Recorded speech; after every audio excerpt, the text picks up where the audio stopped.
Yes, especially like I think that's what. But I feel like that's kind of what brought it back. Well, I thought some of them were okay, but the one I love the most, and I'm sure both of you guys have seen them, is the Bohemian Rhapsody. Oh yeah, it's great. It's fantastic. It is. When that thing came out on November 29th of 2009, I tell you what.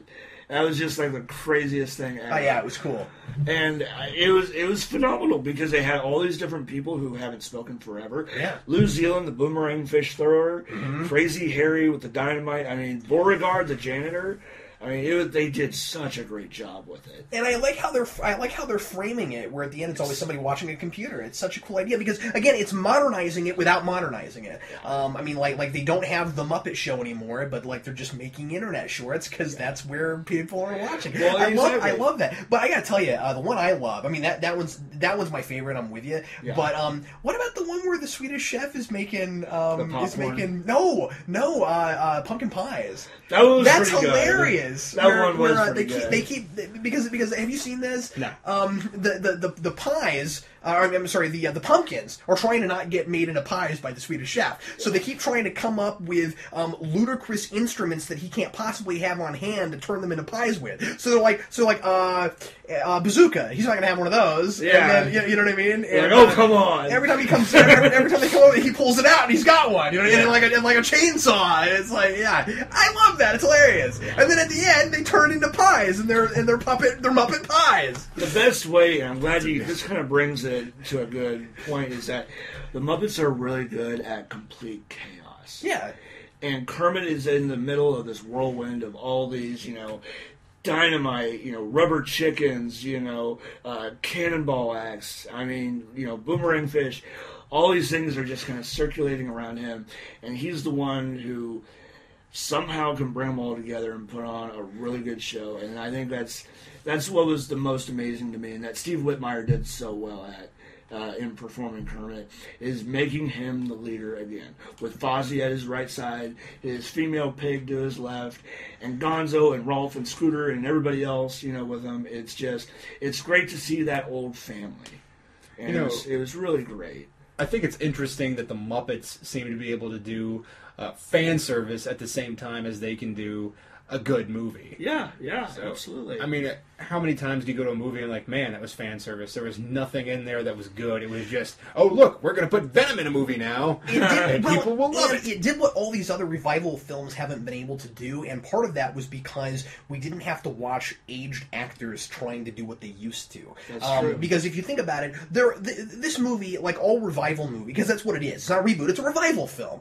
And it has a lot in common with Indiana Jones 4 and movies like that, where we're trying to bring it back, but it avoids a lot of the stereotypes, partially because it's frickin' Muppets. So the story's not going to be Kermit has a son he didn't know about. You know what I mean? And then so that's how they get away from stuff like that. Well, and Jason Segel also had said something in an interview, and a lot of fans really agree with this. The best type of Muppet movies are the type of movies where it's Kermit and the gang saying, let's put on a show together. That's what makes the Muppet movie, The Great Muppet Caper, and this film work so well. You know, the reason Sarah says that this movie is better than the Muppet movie is because she says this movie has a plot. She's like, the Muppet movie is just they're all trying to find each other and then they try to go get famous. That's the whole movie. And I mean, I still think it works, but I mean, she's kind of got a point. There's a lot of story in this movie, and there's more than one character who has an arc. Oh yeah. Yay. Yeah. Me being story guy, yay. I wasn't expecting that, and there it was. And I tell you what, they did such a great service to, like you said, the fans. It wasn't just the fans, but they did do the pretty good service. For example, Sweetums, the big monster. Yeah. When they find him, where do they find him? At a car dealership. Of course. The same car dealership that he was at with Milton Berle in the first Muppet movie. Mm-hmm. And it was, I'm not kidding, when I saw that, I didn't see it coming. I just roared laughing, and I was plotting. It was such a great move, and there were so many little moments like that to recall, I had a theory I wanted to run by you real quick. Sure. Because I want to know if I'm stretching or if you thought of this also. They did some connections and callbacks even to some bad stuff, I thought. And one of them, I think there's a reference to Muppets in Space. And what I'm thinking of is when Gonzo's on top of the roof before he blows up his building, and he says, "People of Earth." And I'm the only person I've heard even talk about that. But the reason I think that is because I think they broke the fourth wall way too much with Muppets in Space, which is why I don't like it. Besides the fact that it has May the Fish Be With You, which is hilarious. But I always like that. But I mean, like, you know, it's hey, Gonzo's from space. He's an alien. Oh no, we didn't ever want to know his backstory. We didn't want to know his origin. But then he goes up on the roof and he says, "People of Earth." He's still an alien. Well, that's Am I wrong? interesting. Well, technically, to the movies, I mean, whether you like a movie or not, there's It's a bit still of that. in there, Because it's yeah. not like comic books where you have such a wide variety where you can pull in, you know. But with this, you know, it's just, well, that was the movie right before this one, you know. But that was 12 years ago. Yeah, but it must have happened. We're calling back to everything else. And I mean, you know, it's okay if you want to think that it didn't. I'm glad that they didn't have a giant callback to it. I just wonder if I'm stretching or if they were maybe thinking that. Well, because why else would he say that? But why else would he say that, though? People of Earth. Well, here's He's the an thing. alien. Why else would he say that? Well, and here's something else to consider. Whenever he came out on stage... No, and that's the answer. Why not? You're right. Absolutely. Yeah. And, you know, that's the thing. Jason Segel wanted to avoid what kind of brought the last three films, because Muppets from Space was kind of it kind of broke the troupe up. And I'm not just talking like the actual Muppets. I'm talking about like the people within the Muppet Company. Jim Henson even said, you know, there are certain characters. It's like Looney Tunes or Mickey Mouse or anything like that.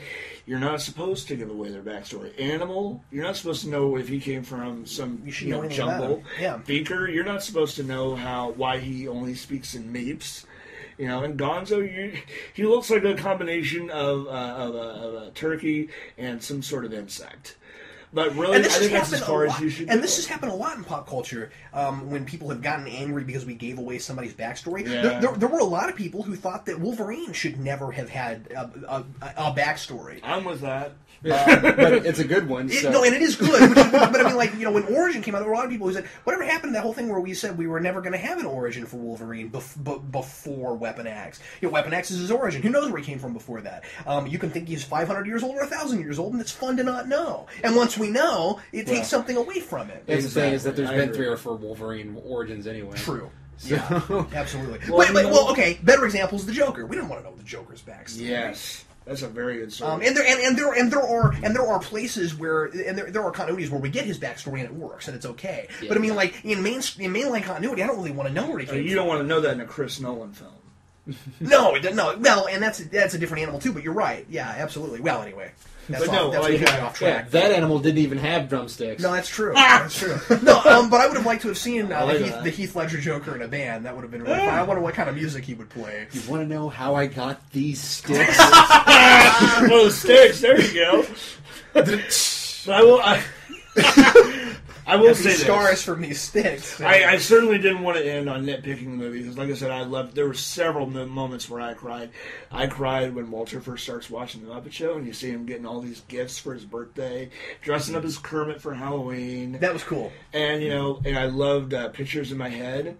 Especially when the pictures started coming to life. That was where it broke. That was where it broke me. I felt the same as I did at the end of Toy Story 3 at that scene. I lost it. And you know, it's funny you say that. I always tell people, they're like, "All right, Luke, your fandom with Muppets aside, do you think it would be worth me watching or me taking my kids to watch?" I go, if you really like the Toy Story movies, I think you'll really like this one. Well, besides even Pixar though they're films, apples and oranges. Yeah, but besides Pixar films, I can't think of a lot of other really, really just good, straight, wholesome films that don't have anything in them. You know what I'm saying? Like even a lot of the DreamWorks pictures, there's always something where I just groan and I'm like, I don't like that in a kids movie, man. I don't like. Maybe I'm a little too old school, but like there's certain stuff that gets put into kids movies where I'm like, A, it's too easy of a joke, and B, it's gross, and I don't want it. I don't want my kids seeing it. You know. I agree. And you know, if you think about it, the most they ever went in terms of being grotesque in the Muppets was Fozzie's fart shoes. And that's not grotesque. Yeah. Exactly. That's no different. That's no different than a whoopee cushion. Yeah. Whoopee cushions. They were whoopee cushions. Yeah, well, exactly. Yeah. Muppet fans made a huge stink out of it. Though. Really? Oh, it was a huge stink. Sorry. Yeah. Waka waka. And so, like, why was that such a problem? Because that's a very Fozzie thing to do.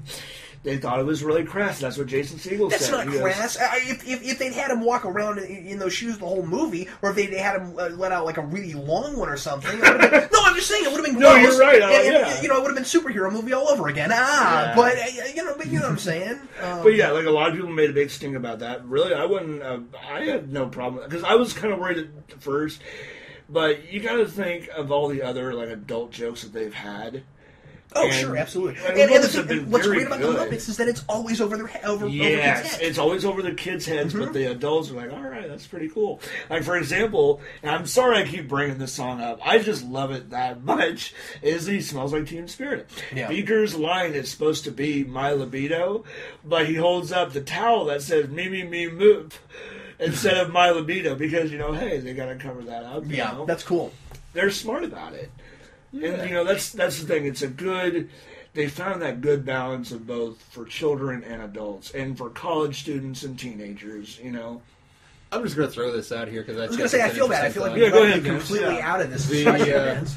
So maybe the organization of the Muppet universe and the idea of organizing a show within the Muppet Show is sort of a metaphor for each other. This sort of controlled chaos. Yes. Yeah. I just wanted to throw that out there. I thought that was interesting. Kermit has a moment right before. I was just hoping you'd take that for maybe like 3 whole minutes so we could say that Vince was in this podcast. Vince is here. Well, Kermit had there's this little. No, dude, it's a barbershop quartet, Vince. All by yourself. Hello. Hello. Yes. Hello. Anyway. Hello. But I love that Jack Black was in it. I love that. He did a great job at it. Can I say that really quick about Jack Black? Yeah, go ahead. Because I was, honestly, when they first did that, I was like, oh, am I going to like that he's going to be in as much of this as I'm sure he will be? And it was great. It worked. Yeah. But here's the thing.